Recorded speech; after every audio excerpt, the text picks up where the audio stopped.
Hello, and today I've basically got a technique here that I'm going to be teaching on next year in journaling Crazy Island style.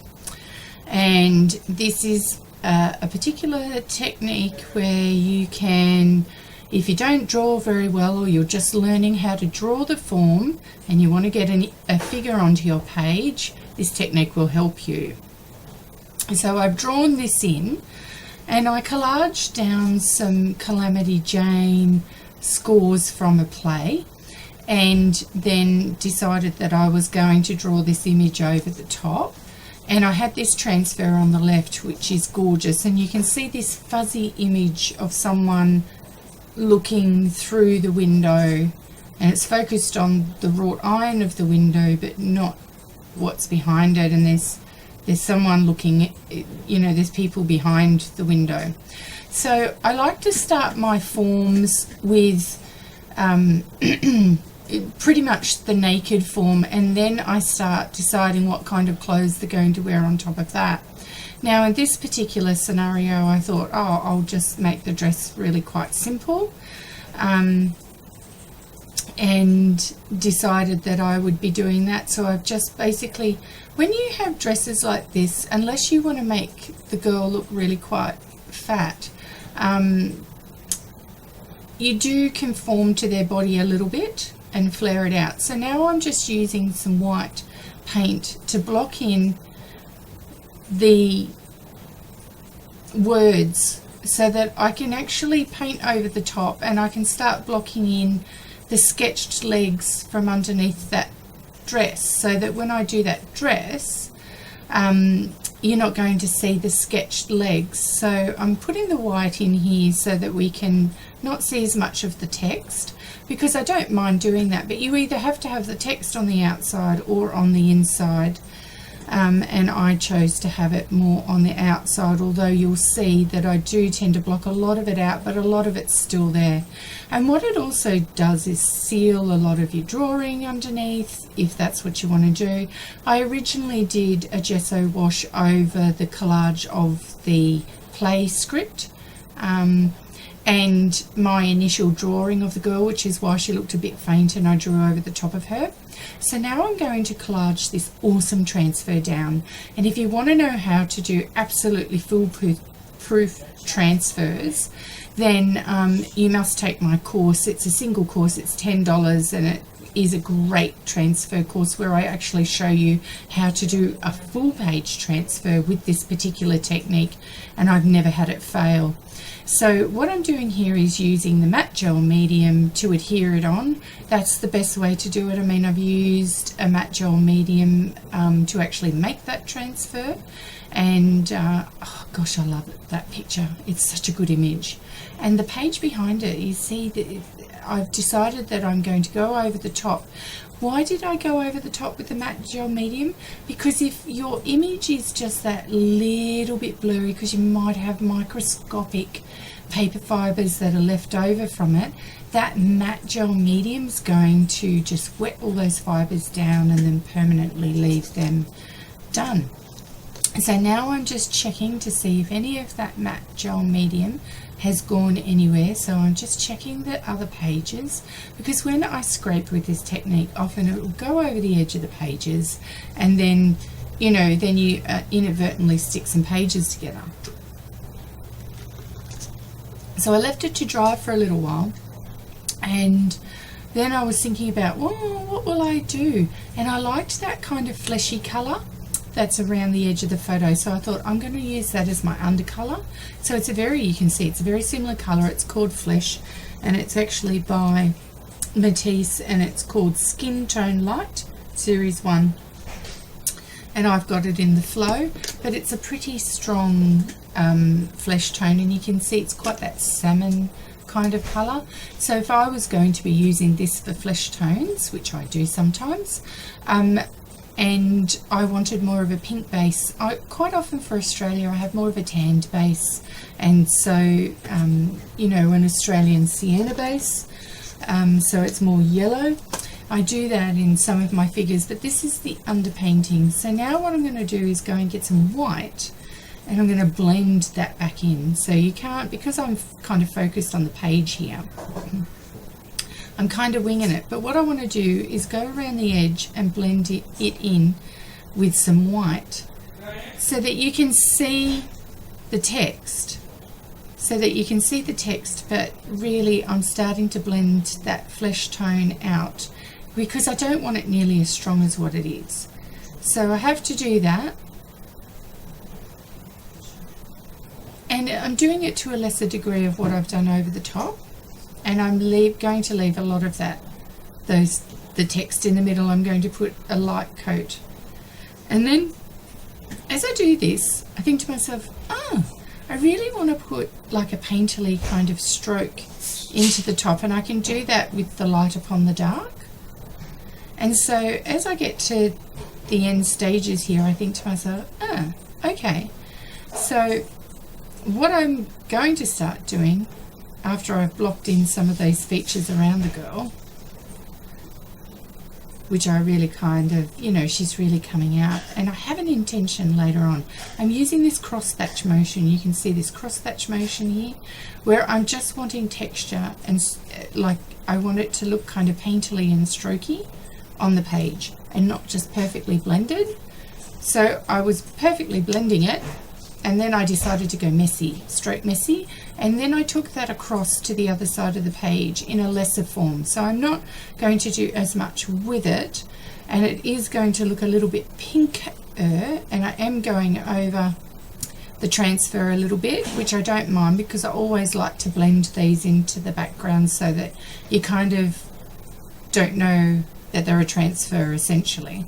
You know it's collaged on there a bit, but you don't kind of realize how much of a transfer it is. And I incorporate it into the page, and I'm just letting this dry now. And isn't she looking quite nice? I like the motion in her. Now I'm going to come up to a section where I thought I had turned my video on, and you'd think by now that I would get this right, but sometimes it's a little bit slow to actually turn on. I'm using distress paint here, and I'm using the shade Faded Jeans, and I'm adding quite a bit of water to it at this point because I want it to be more like a watercolor.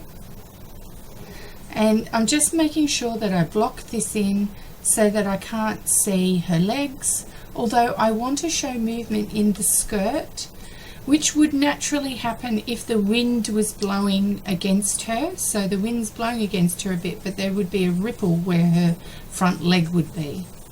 So then I've just added in a little bit more paint.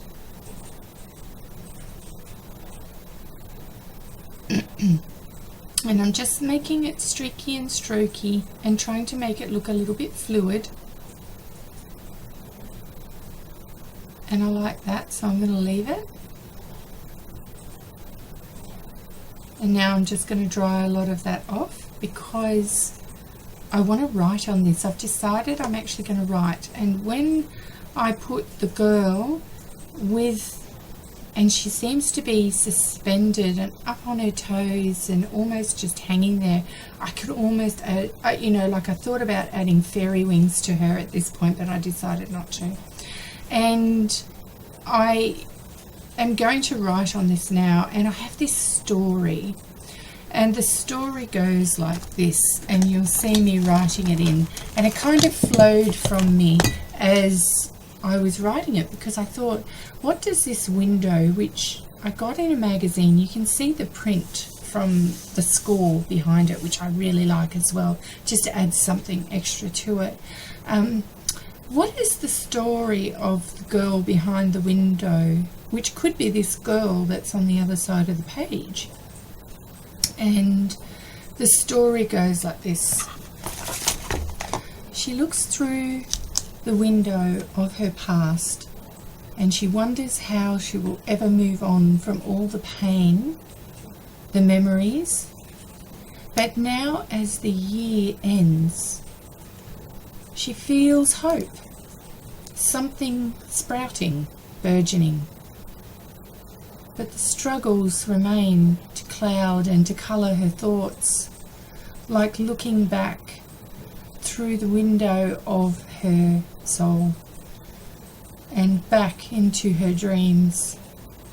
Who will walk this way with her to share her dreams and nightmares and her laughter and her tears and her smiles? She can see her shadow through the window, and she can't see herself though. Is it someone else trying to get out? It's like she has been behind bars. Very pretty bars, but bars nonetheless.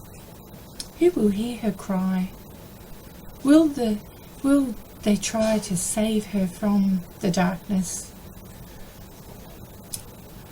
And they must, and all the mist that pervades her bones down to her soul. Can you hear me? And so that was all my thoughts as I was writing this down, and I was able to use some rough lines from some of the text that I'd collaged onto the page, and I'd put it on reasonably straight because I put the straight edge against that particular edge. And I then kind of thought to myself, yeah, all right. So these words came out of me for this girl, and I imagined that she was the girl sitting behind that window at some point, or she's looking back into her thoughts and can see that window and what's behind. And the title of the page is Can You Hear Me? And I decided to just put that down the side but not make a big deal of the title. And the next part, I thought my camera had turned on, but I hadn't, but it's the shading part. And essentially I'm just using 2 watercolors. I'm actually using a gouache in a raw sienna for the shadows, and I'm using a Montmartre Flesh Tint 210 for that lighter shade, and I'm blending them together. For the hair, I used an orange and I also used a red, and I blended the two together so that it was lighter at the top where the light was hitting in, so you can see the lights coming from the front of her and casting shadows on the back side of her curves. And I'm now going to start adding more and more shadows in. So I'm using a Prisma pencil, and the Prisma pencil colour is violet. Now the violet is a complementary colour to the red and the orange here, but doesn't it shadow it really, really well? I could also, and I wanted to do that because I wanted it to make these bluer kinds of tones. Quite traditionally you would shade your hair at this point with a chocolate, not a black, but with a chocolate, with the red, because it just deepens the red and creates beautiful natural shadows.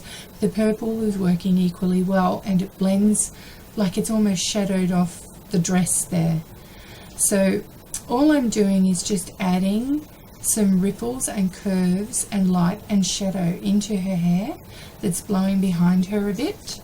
But I'm also going to use the same shade to add shadows into her dress because it's the perfect coordinated colour for her dress. And I'm also going to use it to accentuate her shadow as well. Now I'm just cutting off the edge of the transfer that goes over the page. I could leave it if I really wanted to because there's extra edges around the page, but I tend to like them nice and clean because I'm aware of the page that's underneath, which is the For France page, and I don't want to impact that page unduly. And so what I'm going to do now is essentially just add in, and I've got some watercolor shadow there at her feet, which is her shadow from the light coming from the front. And now I'm just going to deepen all of the shadows with that violet pencil, and I'm using a circular motion. You can see that circular motion there. That's just really, really lightly. I'm not applying very, very much pigment, and because I've done it over paint and gesso, those prismas actually will smudge a little bit, but if you press hard they won't. So if you press lightly, then they don't go into there's no like bumps and ups and downs. So all I do here is I just enter lightly and start just building up a body of shadow here. You can just see that shadow there. As I just start to create it, it's just a gentle shadow that comes in. And you can see how I'm just adding further depth to her dress. It's lovely. I really like it. And you can see now, this was a really contemplative page, and I've kind of been influenced a little bit by some of the stories that Robin Laws is doing with some of her beautiful work that she does. And she always has a story, and there is no painting that she does, even journal pages, that she does without the story. And the story burgeons forth from her as she is painting the girl or the woman or whatever. So that is the end of my page. Enjoy it, and if you want to learn more, I have classes. Ciao.